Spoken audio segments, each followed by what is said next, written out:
வணக்கம். சங்கரங்கோவிலிருந்து ஸ்ரீ ராஜேஸ்வரி திருமண தகவல் நிலையத்திலிருந்து உங்கள் கணேசன்.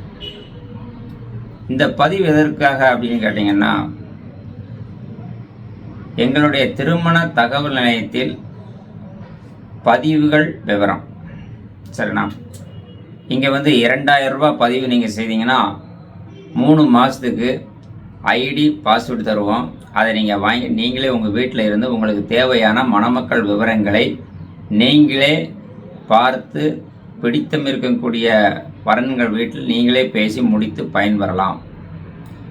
2000 ரூபாய்க்கு 3 மாதம் 2000 ரூபாய்க்கு 20 கான்டாக்ட் சரிங்களா எடுத்து நீங்கள் அந்த 20 கான்டாக்ட்லேயும் நீங்கள் பேசி முடிச்சுக்கலாம். அதற்கான கமிஷன் கொடுக்க வேண்டியது இல்லை. நம்பர் 1. ரெண்டாவது பார்த்தீங்கன்னா 5000 ரூபாய் பதிவு. இந்த 5000 ரூபாய்க்கும் பார்த்தீங்கன்னா அதே 3 மாதம். இந்த 3 மாதத்துக்கு ஐடி பாஸ்வேர்டு உங்களுக்கு நாங்கள் தருவோம். நீங்கள் அதில் பார்த்துக்கலாம். அது போக எங்களுடைய அலுவலகத்தில் இருந்து தினசரி 1, அதாவது ஒரு மாதத்திற்கு 15 வீட்டில் பேசி நாங்கள் அனுப்புவோம். அதில் நீங்கள் பிடித்திருந்தால் முடித்து கொள்ளலாம் சரிங்களா. நம்பர் 2. இன்னொரு விஷயம் என்னென்னு கேட்டிங்கன்னா, ஏன் இந்த 2000 ரூபாய்க்கு மட்டும் நீங்களே பேசிக்கோங்க அப்படின்னு சொல்கிறோம்னா, ஏன்னா ஒரு நபருக்கு சேலரி நாங்கள் கொடுக்க வேண்டியிருக்கு பார்த்தீங்களா. அதனால சேலரி இப்போ அதிகமாக ஆனதுனால 2000 ரூபாய் கட்டினீங்கன்னா நீங்களே ஐடி பாஸ்வேர்டை வச்சு நீங்களே பார்த்து பேசி முடிச்சு கொள்ளலாம். 5000 ரூபாய் கட்டினீங்கன்னா எங்களுடைய அலுவலகத்தில் இருந்து ஒரு நபர் டெய்லி உங்களுக்கு மாதத்துக்கு ஒரு 15 ப்ரொஃபைல் அனுப்ப சொல்லியிருக்கிறோம். அவங்க அனுப்புவாங்க. நீங்களும் பேசலாம், நாங்களும் ஏற்பாடு பண்ணி தருவோம் சரிங்களா. ரைட்டு. அதாவது இந்த 5000 ரூபாய்க்கு பார்த்தீங்கன்னா அதுவே 3 மாதம் தான். சரி, 10000 ரூபாய்க்கு ஒரு பதிவு வச்சுருக்குறோம். இந்த 10000 ரூபாய்ங்க பணம் கட்டுறீங்க அப்படின்னா, நாங்கள் டெய்லி பொண்ணு வீட்லேயும் மாப்பிள்ளை வீட்லேயும் 2 வீட்லேயுமே ரெகுலராக பேசுவோம். அவங்க என்ன சொல்கிறாங்க உங்கள்கிட்ட சொல்லுவோம், நீங்கள் சொல்கிறது அவங்களுக்கு சொல்லி ஒரு இணைப்பு பாலமாக இருந்து நாங்கள் அதை முடித்து கொடுக்குறோம் சரிண்ணா. இது 3வது பதிவு. இந்த 10000 ரூபாய்க்கு ஒரு 6 மாதம். அடுத்து 20000 ரூபாய்க்கு ஒரு பதிவு வச்சுருக்கிறோம். என்ன சார் 20000 ரூபா முதல்லே வாங்குறீங்களா அப்படின்னு ஒரு சிலர் கேட்பாங்க. ஏன் இந்த 20000 ரூபா வச்சுருக்கோம்னா, ஆஃபீஸில் பார்த்தீங்கன்னா இப்போ 20 பேர் வேலை பார்க்குறாங்கன்னா அந்த 20 பேருக்குமே பார்த்தீங்கன்னா உங்களுடைய நீங்கள் இப்போ பதினீங்க பெண்ணுக்கோ பையனுக்கோ பதினீங்கன்னா அதை எல்லார் கையிலையும் கொடுத்து தினசரி அதே வேலையை பார்க்க சொல்கிறோம். அப்போ சீக்கிரமாக முடிக்கிறதுக்கு வாய்ப்புகள் இருக்குது. இந்த 20000 ரூபா பதிவுங்கிறது என்னென்னா திருமணம் முடிகிற வரைக்கும் சரிண்ணா. திருமணம் முடிகிற வரைக்கும் அது இருக்கும். அதில் எந்த மாற்று கருத்தும் கிடையாது. இப்போ இதில் 2000, 5000, 10000, 20000 4 பதிவு. இது நீங்கள் முதல்ல பணம் கட்டின பிறகு தான் உங்களுக்கு எடுத்தே அனுப்ப முடியும். ஏன்னா நாங்கள் சாஃப்ட்வேர் அந்த மாதிரி போட்டிருக்கோம். சாஃப்ட்வேருக்கு பல லட்சங்களை போட்டு தான் நம்ம சாஃப்ட்வேர் ரெடி பண்ணியிருக்கோம். இந்த சாஃப்ட்வேர் எங்களுக்கு என்னென்ன செலவு இருக்குது அப்படின்னு கேட்டிங்கன்னா, மாதம் சாஃப்ட்வேருக்கு நாங்கள் பணம் கட்டணும். பணம் கட்டினா தான் நீங்கள் பார்க்க முடியும். நீங்கள் அடுத்து இன்னொரு விஷயம் என்னென்னு கேட்டிங்கன்னா, கமிஷன் ஒரு விஷயம் இருக்குது. இந்த கமிஷன் அப்படிங்கிறது பார்த்திங்கன்னா ஒரு சில இடங்களில் பல லட்சங்களை கேட்குறாங்க முதலையே. நாங்கள் உங்கள்கிட்ட பல லட்சங்களை கேட்கல. உங்களுக்கு நாங்கள் நல்லபடியாக முடித்து கொடுத்தால் நீங்கள் முதல்ல விரும்பி கொடுக்கக்கூடிய தொகை. நீங்கள் இப்போ ஒரு 10000 ரூபா கட்டுறீங்க, 20000 ரூபா கட்டுறீங்க, நீங்கள் முடிச்சு கொடுங்க, இன்னொரு 10000 ரூபா வாங்கிக்கோங்க, ஒரு 20000 ரூபா வாங்கிக்கோங்க, ஒரு 50000 ரூபா வாங்கிக்கோங்க, ஒரு 1 லட்சம் வாங்கிக்கோங்க. உங்களுடைய வாக்குறுதி தான். அதே சமயத்தில் ஒரு சில இடங்களில் சொல்லுவாங்க, சார் நீங்கள் நல்ல முடிச்சு கொடுங்க சார், உங்களுக்கு எவ்வளோ வேணுமோ வாங்கிக்கோங்க சார் அப்படின்னு சொல்லுவாங்க. அப்படி ஆள்கிட்டையும் சரி அப்படின்னு தான் நாங்கள் சொல்கிறோம். ஆனால் யார்கிட்டையுமே முதல்லவே கட்டாயமாக சில பேர்லாம் பாருங்கள், 1 லட்சத்துக்கு இவ்வளவு, நீங்கள் இவ்வளோ இடம் கொடுத்தீங்கன்னா அதுக்கு இவ்வளவு, அப்புறம் நகைக்கு ஒரு பவுனுக்கு 1000 கொடு 2000 கொடு, இந்த மாதிரிலாம் சில விஷயங்கள் இருக்குது. நாங்கள் பவுனுக்கோ ரொக்கத்திற்கோ நீங்கள் கொடுக்கக்கூடிய இடம் பொருளுக்கோ இவ்வளோ கமிஷன் கொடுங்கலாம் கேட்கல. உங்களால் என்ன முடியுமோ அதை செய்யுங்க சரிண்ணா. ஏன்னா எதற்காக இதெல்லாம் சொல்கிறோம்னா, ஒவ்வொருத்தரும் இன்றைக்கி பார்த்திங்கன்னா வியாபாரம் ஆகிப்போச்சு. நான் பேருக்காக இதை பண்ணுறேன். ஒரு சில இந்த வீடியோ பார்க்குற நண்பர்களுக்கு என்னுடைய அலுவலகத்தில் வேலை பார்க்கக்கூடிய ஒரு சில பேர்கள் சரியான தகவல் கொடுக்கல அப்படின்னு நீங்கள் நினைத்தீங்கன்னா, என்னுடைய செல் நம்பர் ஸ்பெஷல் நம்பர் உங்களுக்கு தரேன். என்னுடைய செல் நம்பரை நோட் பண்ணிக்கோங்க. 8012 8012 13. அதாவது 8012 அடுத்து 8012 13. இது என்னுடைய செல் நம்பர். நீங்கள் இதில் எப்போனாலும் நீங்கள் கூப்பிடலாம். ஸோ நான் ஏதாவது பேசிக்கிட்டு இருந்தேன் அப்படின்னு வச்சுக்கோங்களேன், எடுக்கலைன்னா வாட்ஸ்அப்பில் பேசி அனுப்பிடுங்க. வாட்ஸ்அப்பில் சுருக்கமாக பேசி அனுப்புங்க, உங்களுக்கு அதுலேயும் நான் பதில் கொடுத்துட்றேன். சரிங்களா? அடுத்தபடியாக ஏப்ரல் மாதம், இன்னும் ஒரு மாதம் தான் இருக்குது. ஏப்ரல் மாதத்துல இருந்து ஒவ்வொரு மாவட்டத்திலையும் மணமக்கள் அறிமுக விழா வைக்கிறேன். அங்கே நீங்கள் பெண் வீட்டாரும் மாப்பிள்ளை வீட்டாரும் குடும்பத்தோடு வந்து அங்கேயே நீங்கள் ஏன்னா 2 குடும்பமும் வந்து பேசி முடித்து சந்தோஷமாக வாழ்வதற்கு ஒரு ஏற்பாடை செய்துக்கிட்டு இருக்கிறேன். எல்லோரும் சொல்லுவாங்க, என்ன சார் அப்படி நீங்கள் பண்ணி வச்சிட்டிங்கன்னா உங்களுக்கு கமிஷன் வராதே. எனக்கு கமிஷன் வரணுங்கிற நினப்பெல்லாம் எனக்கு கிடையாது. நல்ல முறையில் செஞ்சு கொடுக்கணும்னு நான் நினைக்கிறேன். மனசு இருக்கிறவங்க தான் கொடுப்பீங்க. எவ்வளவு தான் இருந்தாலும் நான் ஒரு திருமணத்தை முடித்து வைத்தால் நீங்கள் கொடுக்கிறத நான் அன்போடு ஏற்றுக்கொள்கிறேன், பெற்றுக்கொள்கிறேன். அடுத்தபடியாக இந்த காணொலியை பார்த்துக்கிட்டு இருக்கவங்களுக்கெல்லாம் ஒரு விஷயம் சொல்கிறேன். என்னுடைய அலுவலகத்துக்கு 50 பேர் வேலைக்கு ஆட்கள் தேவைப்படுறார்கள். இங்கேயே தங்கியும் வேலை பார்க்கலாம். அதில் வந்து உடல் ஊனமுற்றவர்களாக இருந்தாலும் அவர்களுக்கும் வேலை வாய்ப்பு கொடுக்குறேன். உங்களுக்கு தெரிஞ்சவங்க யாராவது இருந்தாங்கன்னா அதுவும் நீங்கள் சொல்லுங்கள். 50 பேருக்கும் வந்து பார்த்திங்கன்னா ஏப்ரல் மாதம் இன்னொரு 20 நாளையில் ஒரு பில்டிங் ரெடி பண்ணிகிட்டு இருக்கிறேன். அந்த பில்டிங்கில் 50 பேர் உட்கார்ந்து வேலை பார்க்குறது, 3 வேளை சாப்பாடு தங்குற வசதி எல்லாமே நான் பண்ணி கொடுக்குறேன். அடுத்து இன்னொரு விஷயம் என்னென்னு கேட்டிங்கன்னா, இந்த காணொலியில் முக்கியமாக சொல்லக்கூடிய என்னென்னா, ஆணாக இருந்தாலும் சரி பெண்ணாக இருந்தாலும் சரி யாரையும் ஏமாற்ற வேண்டாம் என்பதை கேட்டுக்கொள்கிறேன். என்ன சார் அப்படின்னு கேட்குறீங்களா? நேற்று ஒரு நண்பர் வந்தார். அவர் முதல்ல 10,000 ரூபா கட்டியிருந்தார் ஒரு 2 வருடத்துக்கு முன்பு. அவர் சங்கரன் கோயில் தான் இருக்கிறாரு. அவருக்கு சொந்த ஊர் வந்து தேனி. நான் உண்மையே சொல்லிடுறேன், எனக்கு ஒன்றும் பயம் கிடையாது. அவருக்கு ஒரு பொண்ணை கொடுத்தோம். அந்த பொண்ணுகிட்ட 6 மாதம் தான் அவர் இருந்திருக்கிறார். திரும்ப அவர் வந்து அந்த பொண்ணை விட்டுட்டார். இவர் என்ன சொல்கிறார், இப்போ சமீபத்திலோட வந்து எனக்கு மாதம் ஒரு பொண்ணு இருந்தால் பரவாயில்ல, ஏன்னா ஒரே பொண்ணுகிட்ட இருந்தால் வாழ்க்கை போர் அடிக்குது. அப்போ நான் என்ன சொல்கிறேன் அப்படின்னா, அப்படிப்பட்ட ஒரு வாழ்க்கை வந்து உங்களுக்கு தேவையா? அதில் எவ்வளோ பிரச்சனை இருக்குன்னு தெரியுமா அப்படின்னு அவர்கிட்ட கேட்டு அவருக்கு எனக்கு சண்டை. நான் இதை சொல்கிறேன் அப்படின்னா, ஒரு சில நபர்கள் வந்து தினசரி நான் சந்திக்கக்கூடிய இந்த நிகழ்வை உங்களுக்கு நான் சொல்கிறேன். ஒருவர் வாழ்க்கை துணையை ஒன்று கிடைத்தால் கடைசி வரைக்கும் வைத்து போராடுங்கள்.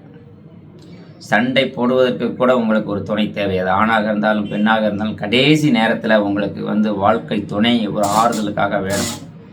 அதனால் தயவு செய்து வரக்கூடிய கணவனையோ மனைவியோ நீங்கள் கடைசி வரைக்கும் பிடிக்கலையோ மனசு வச்சு பாருங்கள், அழகாக வாழலாம். சரிங்களா? அடுத்து இன்னொரு விஷயம் நான் இதில் சொல்கிறேன். இன்றைக்கி பார்த்தீங்கன்னா வயதான நிறைய ஆண்கள் வந்து என்கிட்ட கண்ணீர் விட்டு கேட்கும் பொழுது எனக்கே மனசு கஷ்டமாக இருக்குது. உங்களுக்கு ஒரு துணை கேட்குறீங்க, தவறு இல்லை. ஆனால் அந்த துணையை நீங்கள் எப்படி கேட்குறீங்க ஒவ்வொருத்தரும் பாருங்கள். நீங்களே கேட்குறீங்க, சார் எனக்கு ரொம்ப வசதியானது வேணும் அப்படின்னு கேட்குறீங்க. என்ன ஒருத்தர் வந்து மதுரையிலேருந்து வந்திருக்கிறாரு. அவர் என்ன கேட்குறாரு, 2 கோடி ரூபாய்க்கு அவருக்கு சொத்து இருக்குது. இன்னொருத்தருக்கு 3.5 கோடிக்கு சொத்து இருக்குதுங்கிறாரு. ஆனால் அவர் என்ன கேட்குறாருன்னா, என் சொத்தெல்லாம் வந்து நான் பிள்ளைகளுக்கே கொடுத்துட்டு வந்துடுவேன், எனக்கு வசதியான ஒரு இடம் பாருங்கள் அப்படின்னு சொல்கிறீங்க. எந்த வகையில் நியாயம் சொல்லுங்கள்? அப்போ வரக்கூடிய மனைவியுடைய காசுல நீங்கள் வாழணும்னு நினைக்கிறீங்க. என்ன உண்மையிலேயே இப்போ சமீபத்தில் ஒருத்தருக்கு முடிச்சு விட்டேன். அந்த பெண் வீட்டில் அவ்வளோ வசதி. அந்த பெண் என்ன சொல்லுதுன்னா, எனக்கு நீங்கள் கடைசி வரைக்கும் அன்பும் ஆதரவும் பாசமாக இருந்தால் போதும், ஏதோ ஒரு வேலையை முடிஞ்சால் பாருங்கள், ஆளுக்கு ஒரு வேலையை பார்ப்போம், இருக்குது நல்ல சொந்த வீடு இருக்குது, எல்லாம் வசதி இருக்குது, ஆனால் எனக்கு விட்டுட்டு போயிடாதீங்க அப்படி கேட்குது. அப்படி வசதி அமையத்தான் செய்யுது. இதெல்லாம் ஏன் சொல்கிறேன் அப்படின்னா, யாரும் ஏமாற்றாதீர்கள். அதுதான் இன்னொரு சில விஷயங்கள் என்ன, இப்போ சில பெண்கள் வந்து பார்த்திங்கன்னா நிறையா பெண்களுக்கு வந்து இந்த பிரச்சனை இருக்கும். என்ன பிரச்சனை இருக்கும்னா, கணவன் உங்களை விட்டுட்டு இன்னொருத்தர் போயிடுறாரு. சில பேர் டைவேஸே வாங்காமல் போயிடுறாங்க. சில பொண்ணுங்கள்லாம் சொல்கிறாங்க, சார் என் வீட்டுக்காரர் போய் 15 வருஷம் ஆச்சு, 20 வருஷம் ஆச்சு. ஏங்க 15 வருஷம் ஆச்சு 20 வருஷம் ஆச்சுன்னா முதல்ல அவர் இருக்காரா இல்லையான்னு பாருங்கள். இறந்து போயிட்டாருன்னா இறந்த சர்டிஃபிகேட் அழகாக வாங்கிக்கலாம், அவர் கொடுக்க வேண்டாம் வாங்கிக்கலாம். அப்படி இறக்கலையா, பிரிஞ்சு இருக்கிறாரா, வாங்க நான் அதுக்கு ஒரு வழி சொல்கிறேன்.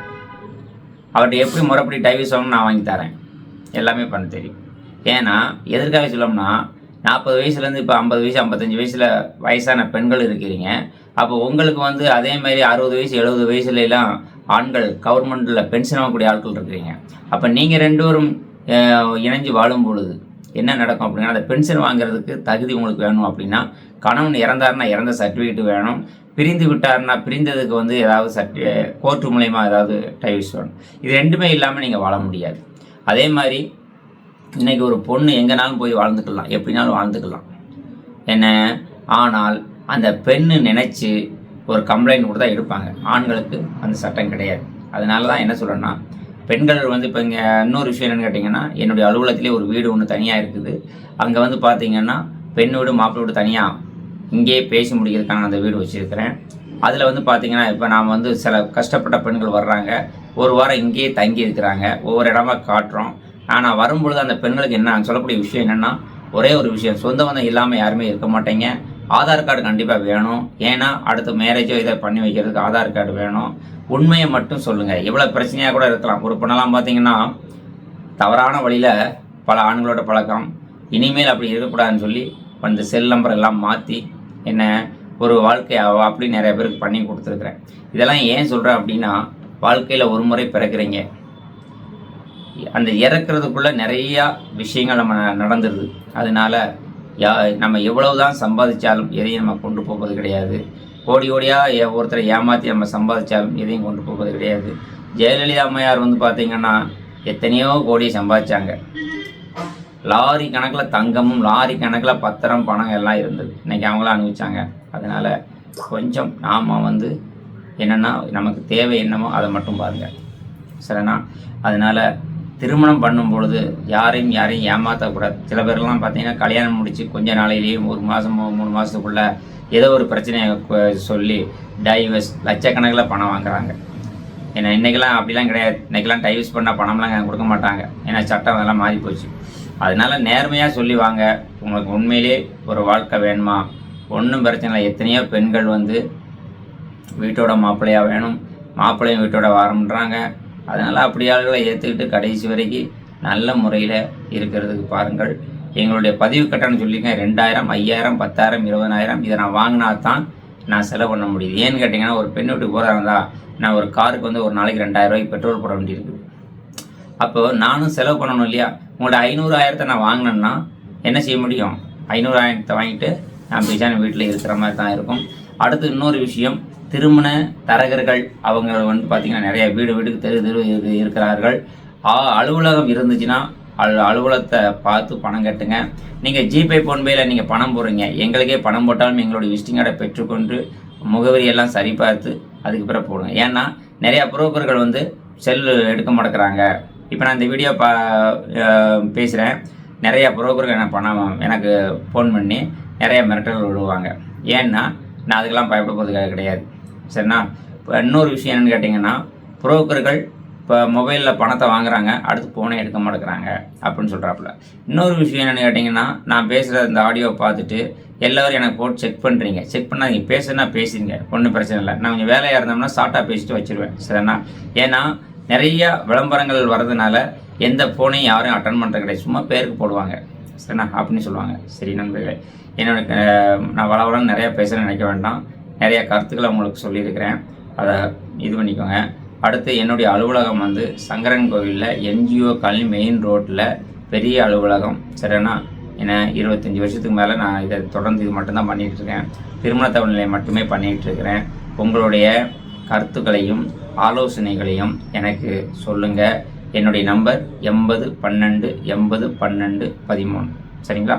நான் பேசுனதில் ஏதாவது உங்களுக்கு குறை குற்றங்கள் இருந்ததுன்னா கமெண்ட்ஸ் பண்ணுங்கள், லைக் பண்ணிக்கோங்க, ஷேர் பண்ணிக்கோங்க. நன்றி, வணக்கம்.